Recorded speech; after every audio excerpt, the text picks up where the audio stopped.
e é quase no fim.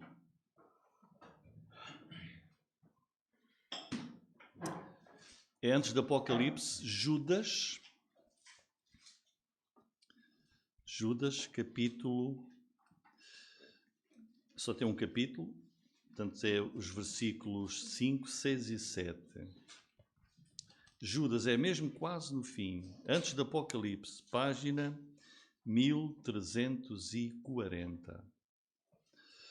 Muito bem. E o tema da nossa mensagem hoje é 3 lembranças de advertência.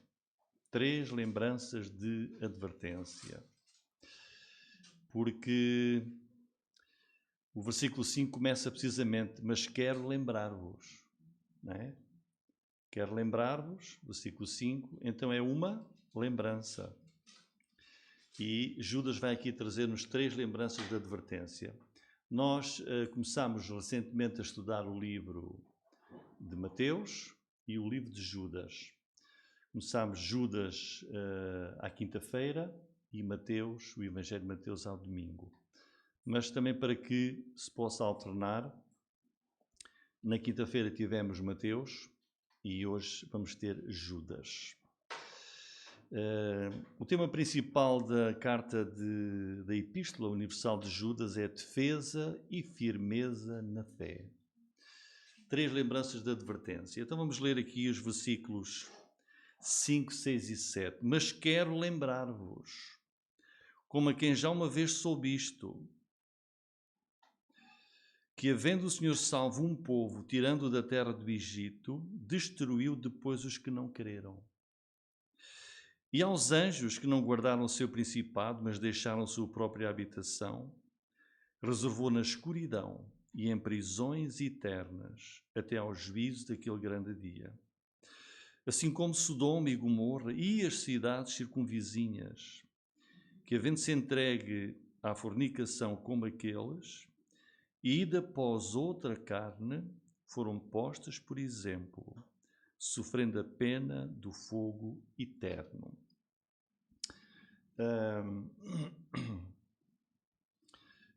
O tema hoje da mensagem é assim, é forte. No domingo passado não foi forte, mas às vezes é assim, mas é a palavra de Deus. Quando nós seguimos um livro, então não podemos dizer ao irmão, escolhe só, o pastor só escolhe temas. Vamos seguindo um livro, não é? Versículo a versículo, e é o que está. Porque podemos arranjar, nós podíamos estar um ano a pregar só de coisas maravilhosas, íamos escolhendo, não é? E assim, pregar todo o conselho de Deus, como Paulo disse que fez, é seguir o texto bíblico. Muito bem, então, o autor desta carta é Judas, e ele não perdeu tempo logo de início a dizer que era o autor, logo no versículo 1, Judas, servo de Jesus Cristo, já vimos isso, e também declara o propósito, ele diz aqui porque é que escreveu esta carta. Logo no princípio ele diz logo, porque é que os irmãos podem perguntar, porque é que esta carta existe? Ele diz, versículo 3, olhem, amados, procurando eu escrever-vos com toda a diligência acerca da salvação comum, tive por necessidade de escrever-vos e exortar-vos a batalhar pela fé, que uma vez foi entregue aos santos. Porquê? Porque se introduzirão furtivamente alguns, os quais já antes estavam escritos para este mesmo juízo, homens ímpios que convertem em dissolução a graça de Deus, negam a Deus único, dominador e Senhor nosso Jesus Cristo. Portanto, o escritor Judas quis escrever, no princípio pensou, vou escrever para ensinar as igrejas, porque isto é uma epístola universal, ele não escreveu a uma pessoa, como Paulo escreveu a Timóteo, a Tito, a Filémon, não escreveu uma igreja, a igreja de Corinto, de Filipos, não, é uma epístola universal, escreveu para as igrejas. E ele pensou escrever, diz aqui, no versículo 3, sobre a salvação comum. Queria escrever sobre a fé cristã, sobre esses temas. Mas, quando ele soube que a igreja estava a ser atacada e ia ser mais atacada por falsos mestres, com falsos ensinos, como ele diz aí, homens ímpios, no versículo 4, ele então, perante este grande perigo espiritual, viu-se obrigado a mudar de tema. Já não escreveu sobre a salvação, e o que é que ele decidiu, viu que era preciso escrever?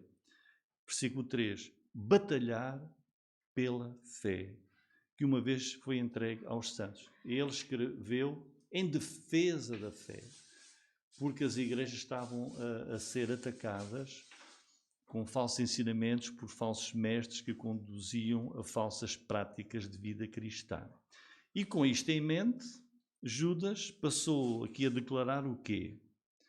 Olha, uma vez que a igreja está a ser atacada por isso, eu vou dizer-vos o que é que vai acontecer a esses que se introduziram na igreja, esses homens ímpios, que ele diz aí no versículo 4, que convertem em dissolução a graça de Deus. Sabe o que é converter? Converter é mudar, transformar. Aqueles homens ímpios, aqueles falsos mestres, mudaram no seu ensinamento e prática a graça de Deus em dissolução. Diz, não faz mal se o crente faz isto, faz aquilo, pratica, deixa de ter santidade na sua vida. Isso estava a entrar na igreja. Também Paulo teve que escrever, como vimos na mensagem anterior, sobre isso. Negavam os princípios fundamentais da fé cristã, negavam a Deus, diz o fim do versículo 4, e ao próprio Senhor Jesus Cristo como único Senhor, único dominador. E nós temos que salientar aqui uma coisa, irmãos, que esses ataques à igreja, que Judas aqui fala, não vinham de fora. Imaginem uma guerra e está uma cidade toda protegida e o ataque vem de fora, não é? Olha, e agora imaginem se o ataque é mesmo de dentro da cidade. Estão à espera que seja de fora e afinal é de dentro. Muito pior. Ele diz, introduziram-se furtivamente, está aí o versículo 3, não é? Esses falsos mestres, para perturbar os fundamentos da fé cristã, negando aquilo que a palavra de Deus ensina.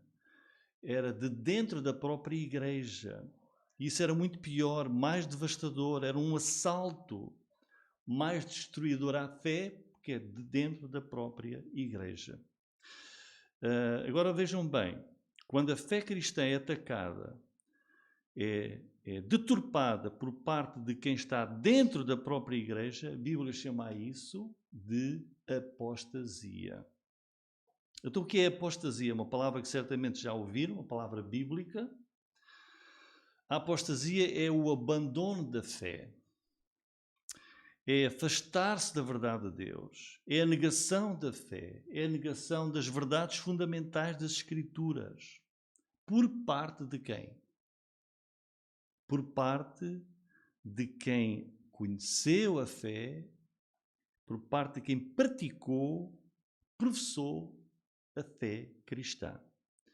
E a palavra de Deus é bem clara, alertando que nos últimos tempos, nos últimos dias, e nós estamos certamente nos últimos tempos, a palavra de Deus alerta que virá grande apostasia. E Paulo escreveu aos Tessalonicenses, na segunda aos Tessalonicenses, capítulo 2, versículo 3, ele diz assim, ninguém de maneira nenhuma vos engane, porque não será assim, ou seja, versículo 1 fala da vinda de Jesus, diz assim, olha irmãos, rogamos-vos pela vinda do Senhor, ele diz, olha, ele não virá, o Senhor não virá, sem que antes venha a apostasia e se manifeste o homem do pecado, o filho da perdição. E aqui é uma referência ao anticristo. Apostasia. Quer o Senhor Jesus Cristo, quer os apóstolos, o apóstolo Pedro, o apóstolo Paulo, o apóstolo João, escreveram sobre a apostasia, sobre o afastar-se do Senhor, sobre o afastar-se da fé. Por exemplo, o Senhor Jesus, naquele sermão famoso do capítulo 24 do Evangelho de Mateus, eu vou ler o versículo 11 e 12, eu não pus lá esse, mas eu vou ler, os irmãos vão ouvir e vão compreender. Jesus diz assim, nesse tempo, está a falar do fim dos tempos, versículo 10, muitos serão escandalizados, trair-se-ão uns aos outros e uns aos outros se odiarão. Isso, olhem, e surgirão muitos falsos profetas e enganarão a muitos. E por se multiplicar a iniquidade, o amor de muitos esfriará. Vão esfriar e vão abandonar. Últimos tempos. O afastar-se da fé, o afastar-se do Senhor. Então, apostasia é alguém, o que é a apostasia? É alguém que se dizia crente, mas passou a negar o próprio Deus, como Judas diz aqui, no fim do versículo 4, ele diz isso mesmo. Alguém que se dizia crente passou a negar o próprio Deus, negar a Jesus, a obra redentora de Jesus, o senhorio de Jesus, e por causa disso passam a deixar o caminho de uma vida de santidade, negam a autoridade da Bíblia nas suas vidas. E isto, como eu disse, é de dentro da igreja. E quando nós vemos alguém de dentro da igreja, que durante muito ou pouco tempo entrou, saiu e fez tudo o que fazia um cristão, e depois vemos ele a praticar assim, como diz aqui o versículo 4 de Judas, e como o Senhor e os apóstolos falaram, lança uma terrível crítica sobre a igreja. Mas nós estamos a ver os escândalos que acontecem na igreja, não é? Descrédito sobre o Evangelho é uma afronta a Deus, é escarnecer de Deus. Portanto, Judas, o escritor desta carta, em defesa da fé, porque ele diz, eu vi-me obrigado a mudar o assunto para defender a fé. Judas, então, contra esses falsos mestres apóstatas que se introduziram na igreja, o que é que Judas vai fazer? Vai escrever e dizer, olha, eu vou dar-vos 3 exemplos históricos do julgamento de Deus no passado, em que Deus teve que tratar, teve que lidar com quem também o negou, com quem se afastou dele. E nós vamos aplicar isso aos nossos dias. Jesus disse, nos últimos tempos vão aparecer falsos profetas, falsos ensinamentos, vão enganar a muitos. E o amor de muitos vai enfraquecer. Então, Judas vai dar aqui, uma vez mais, ele vai usar aqui uma tríade, ele já fez isso, se lembram, nos versículos 1 e 2, agora vai usar 3 exemplos históricos do passado, do Antigo Testamento, em que Deus, dizer, olha, o que é que Deus fez e o que Deus vai fazer a estes falsos mestres, esses que se afastam, que combatem a fé cristã. Então usa 3 exemplos. O primeiro é Deus a julgar o seu próprio povo, Israel. O segundo, anjos rebeldes. O que é que Deus fez? E por fim, o terceiro, gentios, habitantes das cidades de Sodoma e Gomorra. E Deus aqui é bem claro, os apóstatas serão julgados e condenados por Deus. Mas aqui eu vou pedir a vossa atenção. E isto é muito importante. Um verdadeiro cristão, salvo pela graça do Senhor, salvo pela sua fé em Jesus, verdadeiramente arrependido, nascido de novo, não entra na apostasia. Não nega ao Senhor. Ele pode cair, pode tropeçar, mas Deus vai levantá-lo. Não entra na apostasia. Apóstata é aquele que conheceu o Evangelho, conheceu a Deus, porque leu a palavra, porque andou em igreja, conheceu os caminhos de Deus, conheceu as Escrituras, pode ter sido batizado, participou da ceia do Senhor, mas nunca foi verdadeiramente crente. Querem um exemplo? Judas Iscariotes. Ora, Deus mandou os apóstolos e deu-lhes poder, e vocês vão e preguem e façam milagres, e Judas foi e fez. É um apóstolo, fez tudo o que os outros fizeram. Mas, como a palavra de Deus diz, nunca se converteu ao Senhor. E negou o Senhor Jesus. E traiu Jesus. Apostasia. Mas o verdadeiro... Agora, outro que caiu. Quem foi? Que disse que nem conhecia. Eu nem conheço. Pedro disse, tu também és. Não, eu nem o conheço. Eu juro que não o conheço. 3 vezes. Negou. Não é? Aconteceu-lhe o mesmo que a Judas? Não, porque ele se arrependeu. Arrependeu-se, chorou. Tomé. Não acredito nada que ele tivesse ressuscitado. Se eu não vir aqui com os meus olhos, meter lá a minha mão, eu não acredito. E quando Jesus lhe apareceu, ele caiu de joelhos. Senhor meu e Deus meu. Apóstata é aquele. Pode fazer tudo o que os crentes fazem, mas nunca foi verdadeiramente crente. Aliás, 1 João diz isso mesmo, no capítulo 2, versículo 18. Diz assim: Filhinhos, é já a última hora. Agora está a falar dos últimos tempos. E como ouvistes que vem o anticristo, também agora muitos se têm feito anticristos. Falsos mestres. Por onde conhecemos que é já a última hora. Ora vejam, saíram de nós, mas não eram de nós. Porque se fossem de nós, ficariam connosco. Mas isto é para que se manifeste que não são todos de nós. E era o que estava a acontecer nas igrejas, não é? E de dentro das igrejas estava a acontecer esta apostasia, negar a Deus, negar ao Senhor Jesus e a prática verdadeira da vida cristã, os fundamentos da fé cristã. E por isso Judas diz, olha, vou-vos dizer o que vai acontecer a esses apóstatas que perturbam a igreja com estes falsos ensinamentos. Vou-vos dar 3 exemplos do Antigo Testamento e vai-vos acontecer a eles igual.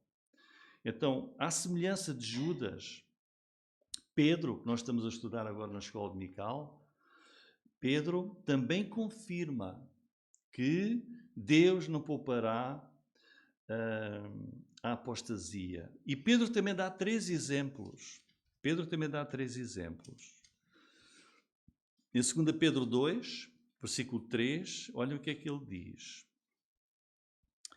E por avareza farão de vós negócio com palavras fingidas. Conhecem negócio na igreja? Não falta por aí. Não é? Não falta por aí, em que a igreja tornou-se um negócio. Pastores com jatos privados, por aqui, por ali, negócio, enganando as pessoas. Ora vejam, sobre os quais já de largo tempo não será tardia a sentença e a sua perdição não dormita, porque se Deus não poupou aos anjos que pecaram, mas havendo-os lançado no inferno, os entregou às cadeias da escuridão, ficando reservados para o juízo. Um exemplo. 2. E não perdoou ao mundo antigo, na altura de Noé, mas guardou a Noé. Mas aqueles que eram verdadeiramente crentes, guardou. A 8ª pessoa, o pregador da justiça, ao trazer o dilúvio sobre o mundo dos gentios. 3º exemplo de Pedro. E condenou à destruição as cidades de Sodoma e Gomorra, reduzindo-as a cinza, pondo-as para exemplo. Diz, olha o que Deus fez, é um exemplo. Não brinquem com Deus. Aos que vivessem impiamente. E Judas, que é um livro muito na linha de Pedro, especialmente a 2ª carta de Pedro, vai aqui também fazer isso. Portanto, a apostasia, o negar a Deus, afastar-se de Deus. Olha, irmãos, não é nenhuma novidade. Sabem quando é que isso aconteceu a primeira vez? No céu. Olha, irmãos, no céu. Os exércitos dos anjos celestiais também se rebelaram contra Deus. Essa foi a primeira apostasia, seguindo a Satanás contra Deus. Então, versículos 5, 6 e 7, 3 lembranças de advertência. A primeira, Judas vai dizer, cuidado, Deus vai julgar e condenar a apostasia. Primeiro exemplo, o povo de Deus. Olha, o próprio povo de Deus, Israel. E a igreja também, é igual. Olha que ele diz, versículo 5, está escrito, mas quero lembrar-vos. Precisamos de ser lembrados? Eu preciso de ser lembrado, porque há muitas coisas que eu me esqueço. E porque é fácil o coração humano esquecer-se, ele diz aqui, quero lembrar-vos. Como a quem já uma vez soube isto, não é? Vocês sabem. Se não sabem, se agora não estão recordados, já souberam. Muito bem, então os destinatários da epístola de Judas conheciam a história bíblica, conheciam as Escrituras. Mas é preciso não esquecer, irmãos. Não podemos esquecer os ensinamentos da palavra de Deus. Não podemos esquecer o temor, irmãos, o temor que nós temos. Falta muito temor, muitas vezes, nos crentes. Temor, o respeito. Ele diz, eu vou lembrar-vos. E o versículo 17, ele diz a mesma coisa, mas vós, amados, lembrai-vos das palavras, lembrem-se da palavra de Deus. Ele vai relembrar. O apóstolo Pedro faz a mesma coisa na sua primeira carta, quando ele começa a escrever, para vermos a importância de nós não nos esquecermos da palavra de Deus. Em 1 Pedro 1,12 ele diz assim, 2 Pedro, capítulo 1, versículo 12. Por isso não deixarei de exortar-vos, sempre acerca destas coisas, ainda que bem as saibais, isto já é confirmados na presente verdade. Olha, eu sei que vocês já sabem, mas eu vou continuar a exortar. Versículo 13. E tenho por justo, enquanto estiver neste tabernáculo, despertar-vos com amonestações. E versículo 15. Mas também eu procurarei em toda a ocasião que depois da minha morte tenhais lembrança destas coisas. E o versículo 19. E temos muito firme a palavra dos profetas, à qual bem fazeis em estar atentos. E Judas vai fazer a mesma coisa, lembrar. Então, amados irmãos, atentemos nisto, irmãos. Há um julgamento divino, é verdade. Há um castigo eterno, é verdade. Há um terrível e horrível lugar que Deus tem eternamente, o lago de fogo, para quem abandona os caminhos que tinha começado a trilhar e entra na apostasia. E será pior para quem já teve a luz do Evangelho e a rejeitou. É pior. O Senhor Jesus disse, vão ter mais duro juízo aqueles que mais sabem. Melhor seria não ter ouvido a palavra do que, tendo ouvido, rejeitá-la. Melhor seria nunca terem ensinado a palavra de Deus aos outros do que tê-la ensinado e agora negá-la. Porquê?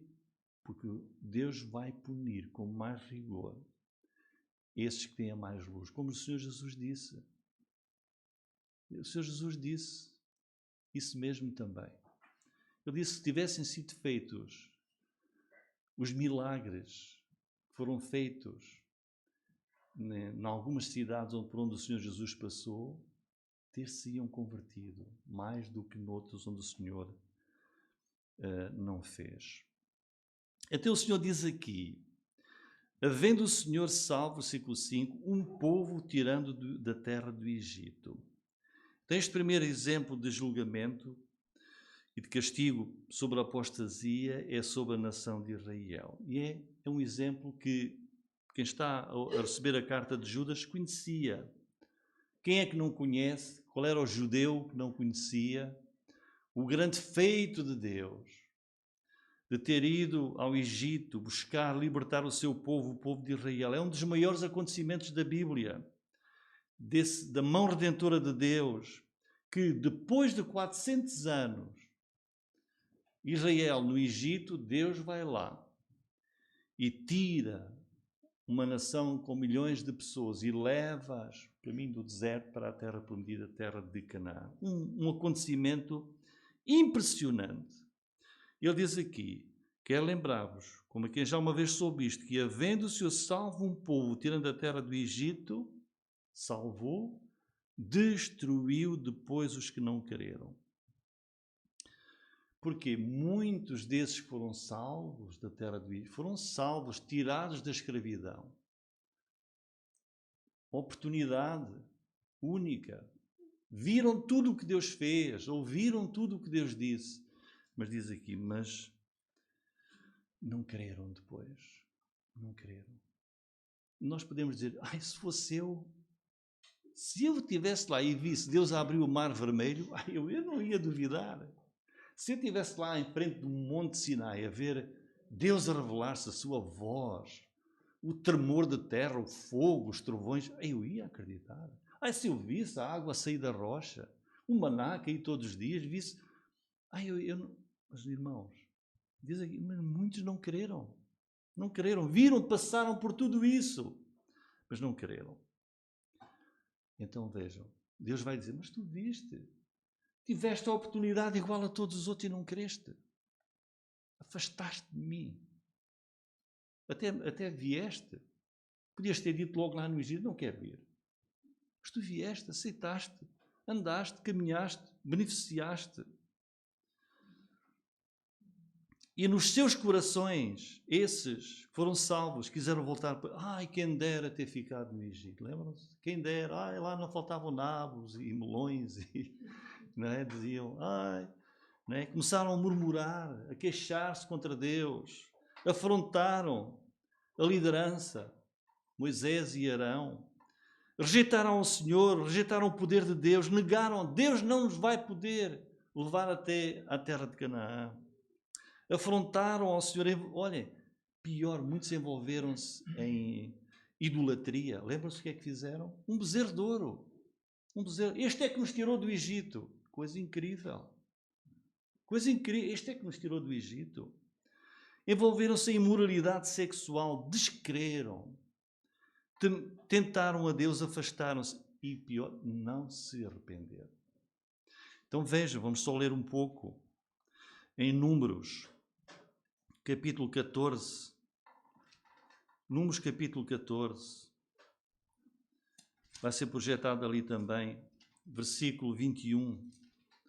Olha o que é que diz Deus. Porém, tão certamente como eu vivo, como a glória do Senhor encherá toda a terra, e que todos os homens que viram a minha glória, os meus sinais que fiz no Egito, no deserto, e me tentaram estas 10 vezes e não obedeceram à minha voz, não verão a terra a que seus pais jurei.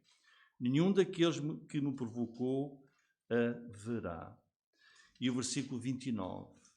Neste deserto cairão os vossos cadáveres, como também todos que de vós foram contados segundo toda a vossa conta. De 20 anos para cima, os que dentre vós contra mim murmurastes. O apóstolo Paulo, referindo-se também a isto mesmo, na primeira carta aos Coríntios, capítulo 10, olha o que é que ele escreve, irmãos. Irmãos, isto é para dizer, não podemos voltar as costas ao Senhor.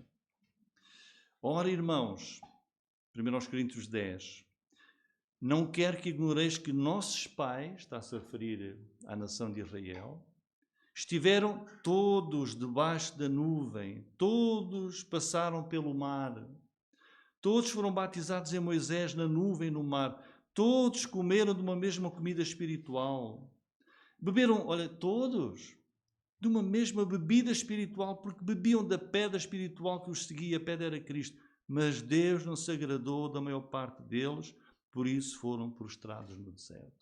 Não creram, murmuraram, voltaram as costas a Deus. E Hebreus capítulo 3, versículo 12, Hebreus 3, 12, Olhem. Vede, irmãos, que nunca haja em qualquer de vós um coração mau e infiel para se apartar do Deus vivo.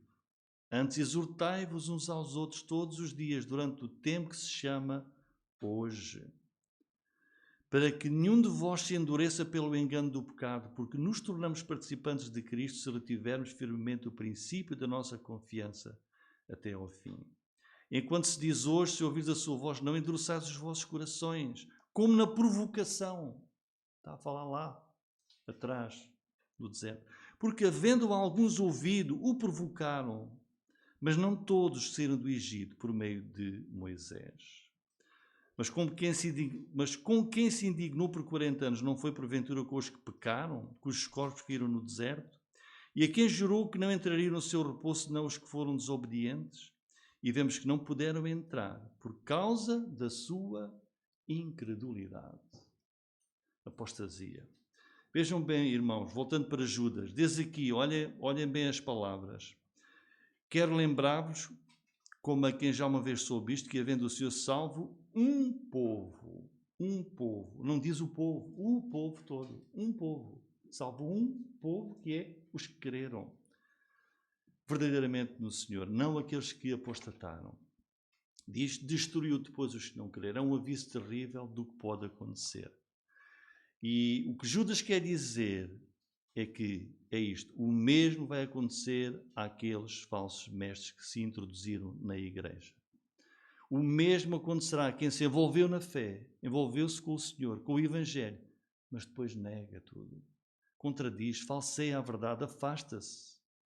Irmãos, a igreja que nós vemos não é toda a igreja verdadeira. Muitos que vemos nas igrejas não são verdadeiramente do Senhor, porque não são verdadeiramente crentes. Um segundo exemplo de apostasia, os anjos rebeldes, versículo 6. Diz, olhem o que é que Deus fez aos anjos. Os anjos. E aos anjos que não guardaram o seu principado, mas deixaram a sua própria habitação, reservou na escuridão e em prisões eternas até ao juízo daquele grande dia. Anjos rebeldes. Este é o segundo exemplo de Judas de apostasia. O que são os anjos? Anjos foram criados por Deus, para serem santos, puros, justos, para servirem os propósitos justos e santos de Deus. Os anjos conhecem a Deus perfeitamente, estão na presença de Deus, adoram a Deus de dia e de noite, têm privilégios únicos nos céus, honra e bem-estar celestial sem igual, mas Lúcifer, aquele querubim excelso, rebelou-se contra Deus, arrastou com ele muitos anjos que negaram a Deus e se tornaram demónios. Pecaram contra Deus, o seu Criador. A concupiscência e o orgulho levou à queda desses anjos. Não estavam satisfeitos, diz aqui, em conservar o seu estado original, como Deus os criou, os propósitos pelos quais Deus os criou. Diz aqui, versículo 6, aos anjos que não guardaram o seu principado, não ficaram naquilo para o que foram feitos e criados pelo Senhor. Diz o resto do versículo, mas deixaram a sua própria habitação. O que é que isto significa? Que estes anjos não se limitaram, não é, a ficar na sua santidade, permanecer na sua existência no mundo espiritual, mas eles, tendo-se rebelado contra Deus, fizeram algo pior. Que é o que aqui a palavra de Deus quer dizer com estas expressões. Deixaram sua própria habitação, não guardaram o seu principado. Na sua queda, foram levados pela carnalidade e quiseram envolver-se com as próprias pessoas humanas na terra. Esses anjos caídos, que nós sabemos, lembram-se, passaram e desejaram possuir as próprias pessoas.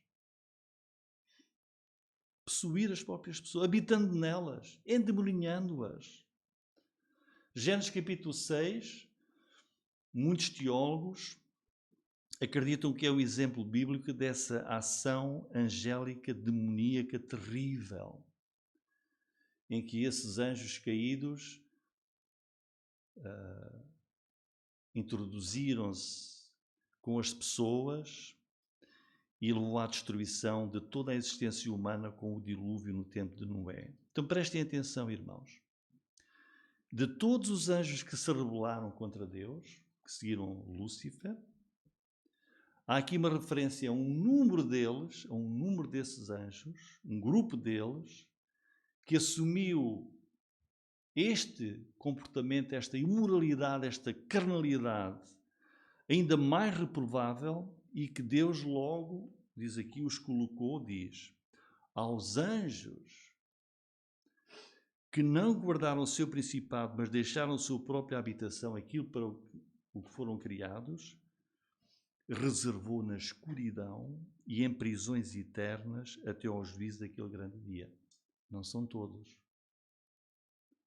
Porque continua a haver demónios e anjos demoníacos ao serviço de Satanás, não é? Mas muitos, quando assumiram este tipo de comportamento, Deus os fez isto aqui.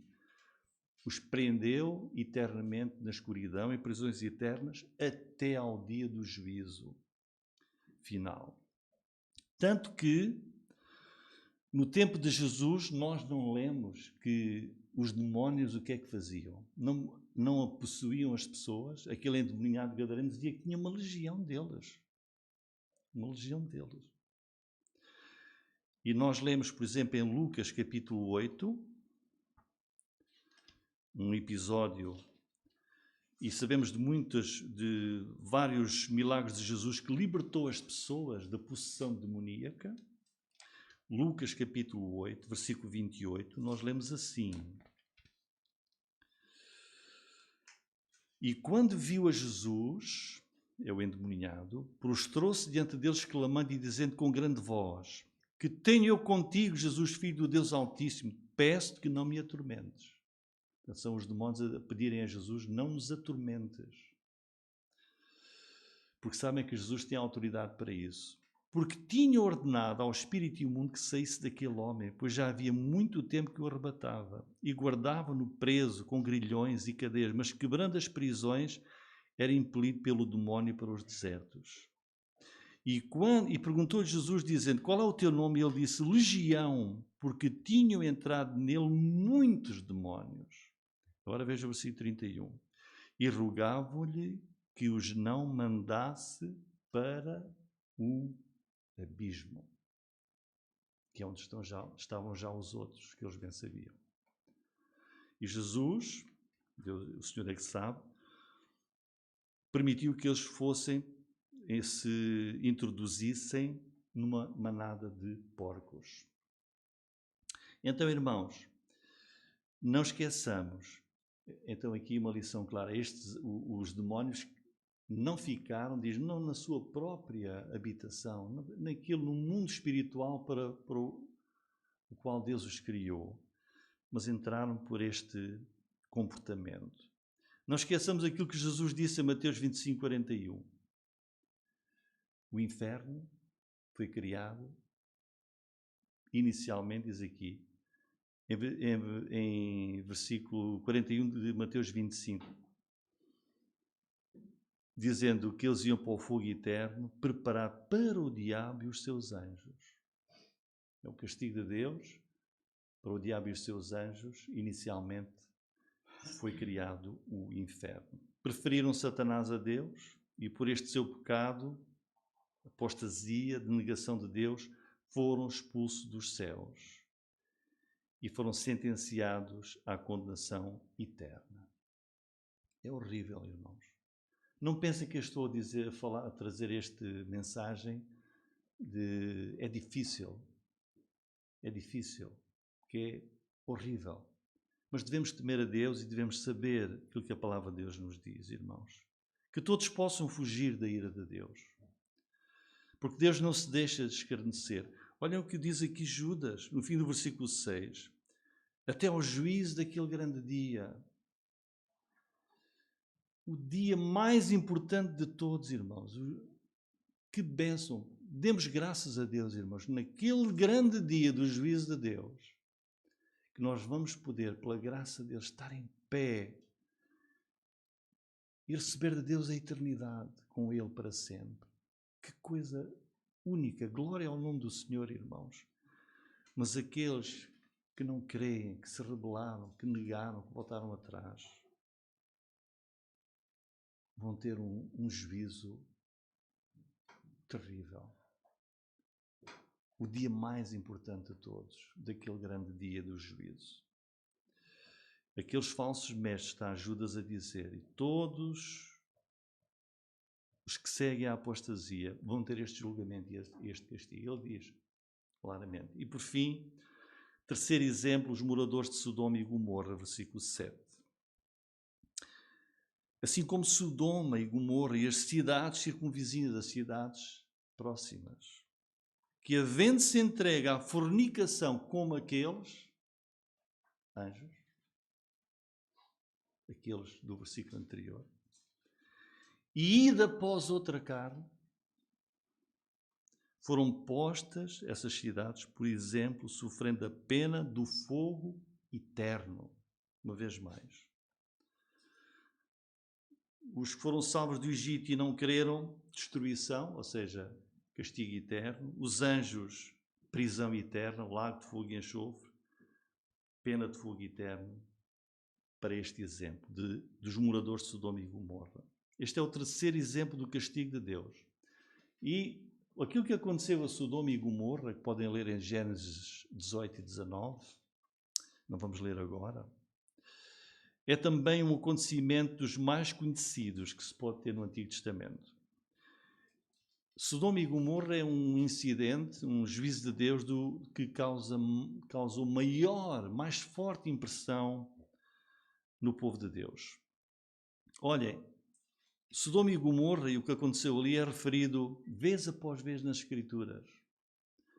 Leem isso em Gênesis, leem em Deuteronômio, podem ler no profeta Amós, no profeta Isaías, profeta Jeremias, Lamentações de Jeremias, Ezequiel, em Mateus, em Lucas, em Pedro, em Judas, em Apocalipse. É um acontecimento que atravessa toda a palavra de Deus. É a destruição das cidades que se distinguiram pela extrema perversidade dos que lá moravam. Vejam a expressão, como aqueles, havendo-se entregue à fornicação como aqueles, é uma referência ao exemplo anterior dos anjos, que, contrário à sua atuação no mundo espiritual, para o que foram criados, deixaram, e isso para desejarem possuir os corpos das pessoas, endemoniando-os e até de animais, porque Jesus expulsou-os para uma manada de porcos. Então os habitantes daquelas cidades, Sodoma e Gomorra e outras ali à volta delas, também entraram nesse exemplo, diz aqui, foram após outra carne. Quer dizer, seguiram um comportamento fora do que é o comportamento normal humano. Das pessoas humanas, tornaram-se pessoas desnaturadas na sua conduta, entregaram-se à homossexualidade extrema, à bestialidade.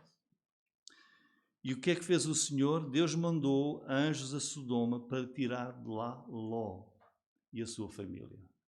Lembram-se? E não só, e quem estivesse na casa de Ló e da sua família, quem quisesse ter aquela salvação, também iriam ser salvos daquele lugar. Mas sabem o que é que os moradores de Sodoma quiseram fazer? Pediram a Ló porque queriam ter atos sexuais com os anjos que foram lá para salvar a família de Ló. Uma imoralidade extrema. E no fim só salvou Ló e as suas 2 filhas. Ninguém mais quis. Preferiram ficar na imoralidade. E Deus destruiu com fogo aquelas 2 cidades e as cidades à volta que as imitavam, havendo-se entregue à fornicação como aqueles. É uma história horrível da palavra de Deus. E diz ali, o fim do versículo 7, essas cidades foram postas por exemplo. É para nós hoje. Como disse aqui, lembrem-se, diz Judas, olha para aquele exemplo, Deus não se deixa escarnecer. Todo o pecado vai ser castigado. E aqueles falsos mestres, todos os falsos mestres que Judas aqui revela e que seguem o mesmo exemplo, Deus vai castigar. Todos aqueles que os imitarem em apostasia sofrerão igual castigo. A pena do fogo eterno. Em conclusão, irmãos, Judas deixa aqui a séria advertência. É uma advertência, é uma recordação para a posteridade. Vejam, ele escreveu isto há 2000 anos. E hoje Judas está-nos a alertar. Está a dizer, Rui, lembra-te. Podemos pôr o nome de cada um de nós. O mal não triunfará para sempre. O julgamento de Deus, às vezes demora, mas certamente virá. E por isso vamos concluir lendo Hebreus, capítulo 10. Hebreus, capítulo 10 e capítulo 2. Vai também ser ali projetado. Primeiro vamos ler Hebreus, capítulo 10, versículo 29. Diz assim, 29 até 31. De quanto maior castigo cuidais vós, será julgado merecedor aquele que pisar o Filho de Deus e tiver por profano o sangue da aliança. Olha, ouviu falar de Jesus, do valor, do precioso sangue de Jesus e pisa isso tudo. Com que foi santificado e fizer agravo do Espírito da graça, porque bem conhecemos aquele que disse, minha é a vingança, eu darei a recompensa, diz o Senhor, e outra vez o Senhor julgará o seu povo. Horrenda coisa cair nas mãos do Deus vivo. E a última passagem é Hebreus capítulo 2, que é uma chamada. Versículo 3. Como escaparemos nós? Como escapará alguém? Se não atentarmos, se não olhar e confiar e crer para uma tão grande salvação, a qual, começando a ser anunciada pelo Senhor, foi-nos depois confirmada pelos que a ouviram. Como é que escaparemos? Ninguém pode escapar. Ninguém pode ter salvação senão crendo no Senhor Jesus Cristo e ficando firme nessa salvação. Salvação está em Jesus e é só por Jesus. Voltar as costas a Jesus é a condenação certa. Se alguém ainda não tomou a sua decisão, se alguém anda na igreja há algum tempo, muito ou pouco, não volte as costas. Hoje, se ouvires a sua voz, não endureçais o vosso coração. Sejamos fiéis à palavra de Deus. Que aqueles que tenham conhecido a Cristo se arrependam, creiam no Salvador e nunca neguem, nem se afastem daquilo que já sabem, mas abram o vosso coração para Jesus. Creiam e confiem nele. Vivamos em reverência e em temor perante o nosso Deus. Que nós possamos amar ao Senhor de todo o nosso coração. Amém, irmãos.